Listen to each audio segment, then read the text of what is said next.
a very important aspect of being in this ministry.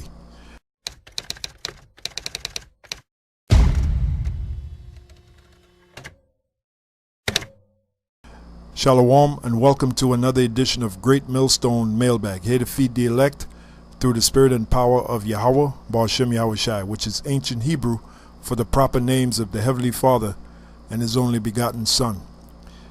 I think the ability to be able to see what you are reading within your mind's eye is one of the most important aspects of being in this truth. Now, at one time, before the men of the Lord were called prophets, they were called seers. Here's the book of 1 Samuel, the 9th chapter, the 9th verse.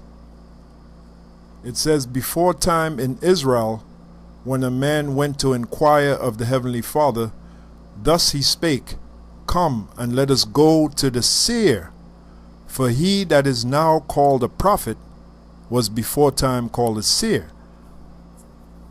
Now, when you look up this word seer in the Hebrew, the word there is ra'ah, and it means to see.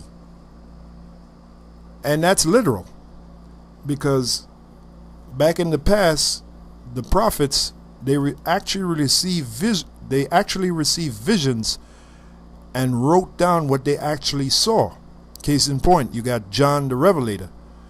Now, John the Revelator in the book of Revelations, or Revelation, he actually wrote what he saw. He saw many symbols, he saw many allegories, and he literally wrote down what he saw.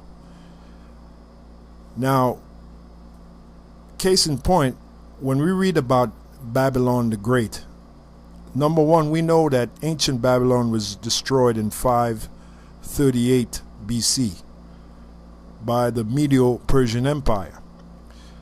Now, John came on the scene around 90 AD. Okay, meaning when he started receiving those visions on the Isle of Patmos, that was around 90 to 96 AD. So ancient Babylon was long destroyed. So when we read about Babylon the Great in the book of Revelation, what is it talking about?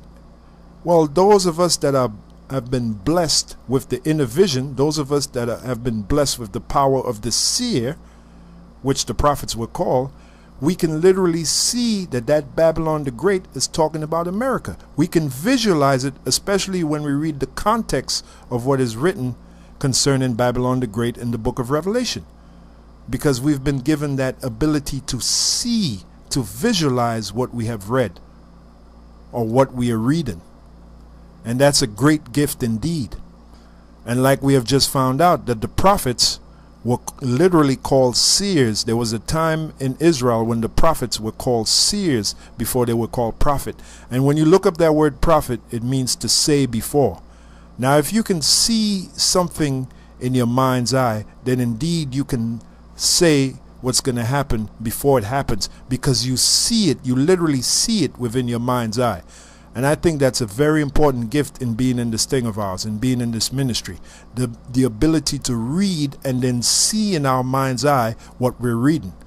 Now, when you look up this word ra'ah from seer, let's go to the definition. To see, perceive, to see, have vision, to look at, to see, regard. So when you regard, let's say you're reading about the image, the true image of 𝤁𝐻𝐿, and you can, based upon what you're reading, based upon the dynamic of what is written, you can see within your mind's eye that indeed 𝤁𝐻𝐿 is a so-called black man.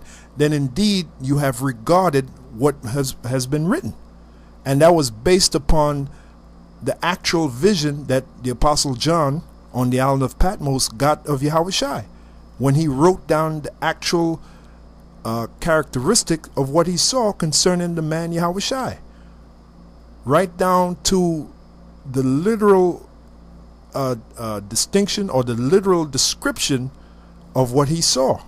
Okay, he actually saw it. And when we read what he wrote, because we've been blessed with the power of the seer, we can actually see it we can literally see it.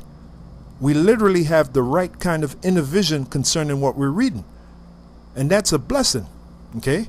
And like I said, that's one of the most important aspects of being in this truth, because that helps to bolster our faith.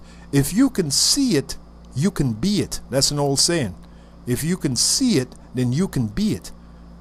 And we see it within our mind's eye. Okay? To look at, see, regard, look after, see after, learn about.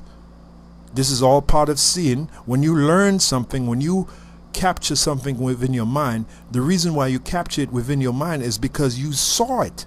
Okay? You saw it. You had that inner vision of what you had just captured. You had the inner vision of it. Say, for instance, a basketball player, before he throws that ball into the hoop, he literally sees that ball going into the hoop before he even throws that ball.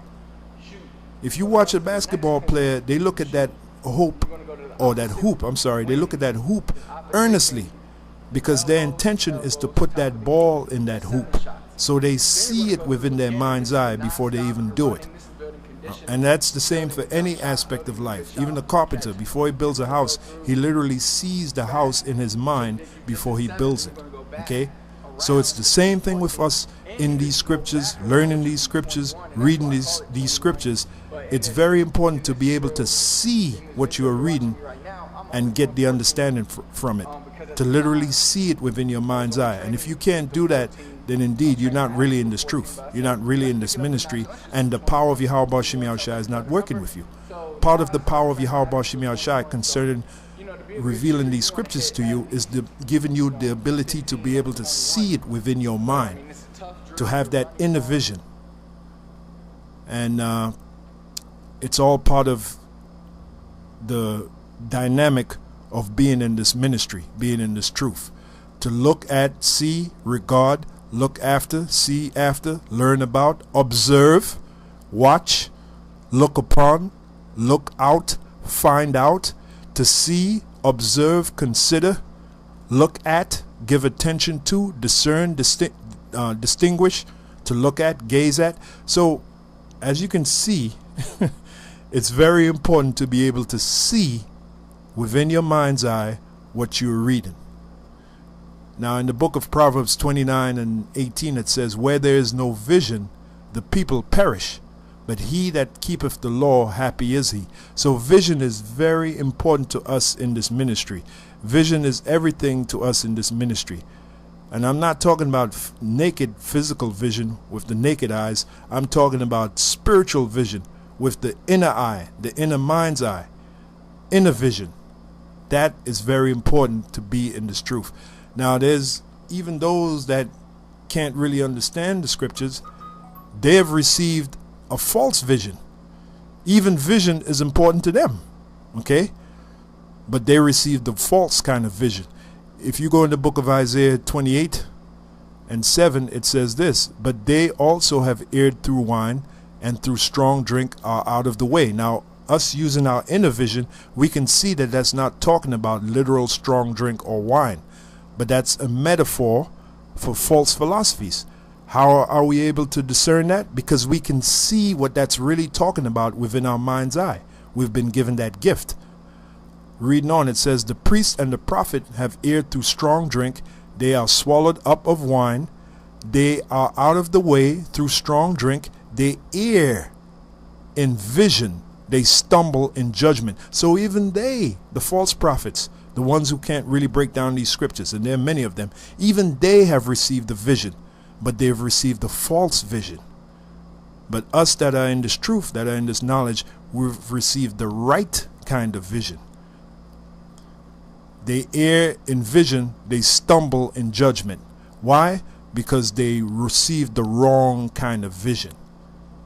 So vision is very important, especially inner vision, to this thing of ours. It is one of the most important aspects of being in this truth.